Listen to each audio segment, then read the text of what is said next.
Guys, কেমন আছো সবাই? আশা করছি সবাই ভালো আছো। তো আমার ফার্স্ট ব্লগ সম্পর্কে আজ আমি কিছু বলবো।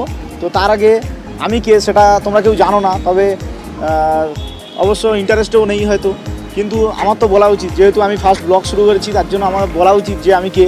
তো গাইস, আমার নাম প্রদ্যুৎ জানা। তো আমি থাকি সুন্দরবন, অনেকেই নাম শুনেছে হয়তো সুন্দরবনের এলাকায়, একদম রুরাল এরিয়া ওখানে। তো ওখানেই বাস করি, আর একটা মধ্যবিত্ত পরিবারের ছেলে। তো এখন আমি আছি ব্যাঙ্গালোরে এক নার্সিং কলেজে পড়ি, জিএনএম নিয়ে পড়ছি। তো গাইস, আমি ফার্স্ট ব্লগ শুরু করেছিলাম লকডাউনের সময় থেকে, কারণ তখন আমাদের কলেজ ছুটি ছিল আর বাড়িতে ছিলাম, অনলাইন ক্লাস হতো আর ফাঁকে কোনো কাজ ছিল না, আর প্রচণ্ড সময় কাটতো না। মেন জিনিস সময় কাটতো না একটুও। তো তখন ভাবলাম যে কোনো একটা চ্যানেল খুলি। তো প্রথমে ভাবছিলাম একটা গেমিং চ্যানেল খুলবো। তো গেমিং চ্যানেল খুললে আমি গেমিংটা ঠিকঠাক খেলতে পারি না। তো তারপর ভাবলাম যে নুব গেম প্লে বলে একটা চ্যানেল খুলেছিলাম। তো ওখানে নেটওয়ার্কের প্রচণ্ড প্রবলেম ছিল, মানে নেট চলতো না খুব ভালোভাবে। আমার বাড়ির ওখানে নেট চলতো না, খুব খারাপ চলতো, মানে ল্যাগ করতো, খেলতে পারতাম না। তো তারপরে ভাবলাম যে তারপরে কী নিয়ে ভিডিও করব, সেই নিয়ে চিন্তাভাবনা শুরু করে ভাবলাম যে ব্লগিং করলে একমাত্র আমি ব্যাঙ্গালোর আছি, যেহেতু ব্লগিং করলে আমি ব্যাঙ্গালোরে গিয়ে কোথায় পড়াশুনো করি, কোথায় প্র্যাকটিক্যাল করব, বা কোথায় সেখানকার পরিবেশটা কেমন বা শহরটা কেমন সব কিছু দেখাতে পারবো, সেখানকার সংস্কৃতি কেমন সব কিছু দেখাতে পারবো। আমার ওখানকার লোকজন সবাই দেখতে পাবে, বা তোমরা সবাই আছো, তোমরা সবাই দেখতে পাবে। তো সেই নিয়ে চিন্তাভাবনা করে আমি ব্লগিং চ্যানেল খুললাম। তারপরে ফার্স্ট ব্লগিং যখন শুরু করেছি, বাড়িতে না জানিয়ে একটা ট্রাইপড অর্ডার করেছিলাম, 600-700 টাকা নিয়েছিল। আর একটা মাইক, যেটা আমি এখন ইউজ করছি, এটা আমি নিয়েছিলাম। তারপরে বাড়িতে জানতো না। তো সেখান থেকে একদিন বেরিয়ে পড়লাম, আমার দুটো ভাইপো ছিল সঙ্গে। তো আমাদের ওই সুন্দরবনের কাছাকাছি একটা জায়গায় লজে ছিল ভিডিও। ব্যাঙ্গালোরে চলে এলাম। ব্যাঙ্গালোরে এসে এখানকার আমার বন্ধুবান্ধব সবাই বলছে তোর ভিডিও দেখি। তো শুনে খুব ভালো লাগে।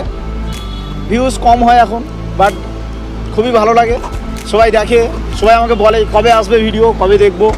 তো এই নিয়ে ভিডিও আনা, ওই নিয়ে ভিডিও আনা। তো অলরেডি আমি ভিডিও বানাচ্ছি এখানকার ব্যাঙ্গালোরের কাছাকাছি পার্ক বা কোনো ভালো ভালো জায়গায়, মল, এরকম সুন্দর জায়গায়, বা আমি যে হোস্টেলে থাকি হোস্টেলের বিষয়ে, বা যে কলেজে পড়ি সেই কলেজের ভিডিও থাকে, কলেজের অনুষ্ঠান, সব কিছু নিয়ে আমি ভিডিও বানাই। তো গাইস, আরও অনেক কিছু ভিডিও দেখতে পাবে। এখন আমি ব্যাঙ্গালোরে আছি, আর ব্যাঙ্গালোরের সমস্ত খুঁটিনাটি সব কিছু ভিডিও এখন দেখতে পাবে এবার থেকে। তো গাইস, ভিডিও ভালো লাগলে অবশ্যই চ্যানেলটা সাবস্ক্রাইব করো, পাশে থেকো, হেল্প করো আমাকে, যাতে আমি এগিয়ে যেতে পারি। অনেকে বলে বেশি স্বপ্ন দেখা ভালো না, স্বপ্ন বেশি দেখা মানে লোভ। অনেকে বলে এত লোভ ভালো নয়, এত বেশি স্বপ্ন দেখা ভালো নয়, এত বেশি লোভ ভালো নয়। তো গাইস, স্বপ্ন না দেখলে এগোনো খুবই কষ্টকর, স্বপ্ন দেখলে তবেই তো এগোনো যাবে, তাই না? তো সবাই স্বপ্ন দেখো আর বাস্তবে পূরণ করার চেষ্টা করো।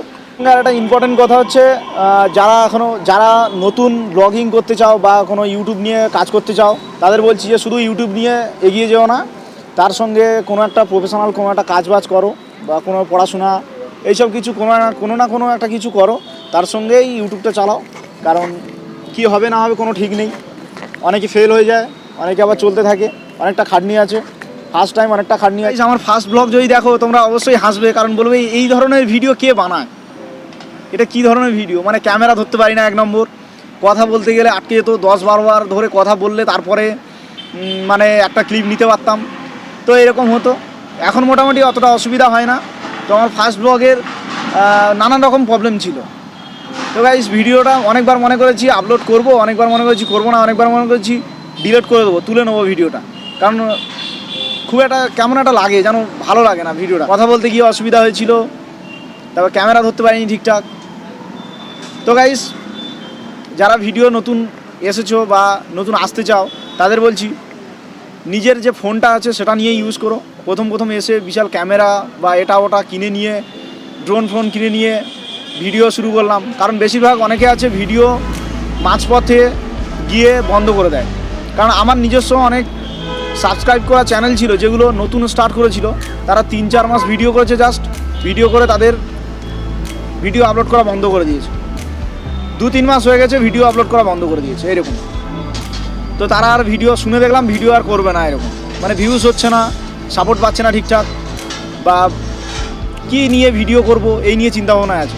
এখন কম্পিটিশান অনেক বেশি, কারণ লকডাউনের পর থেকে প্রচণ্ড কম্পিটিশান এসছে, ইউটিউবে প্রচণ্ড ভিডিওর কম্পিটিশান এসছে, মানে প্রায় সবাই বসেছিল, সবাই চায় যে সময় কাটাই, সবাই দেখছে যে ব্লগিং করে তো ভালোই সবাই এগিয়ে যাচ্ছে, তো সবাই চেষ্টা করেছিল ব্লগিং করার, নানা রকম সবাই এসেছিলো ভিডিও বানাতে।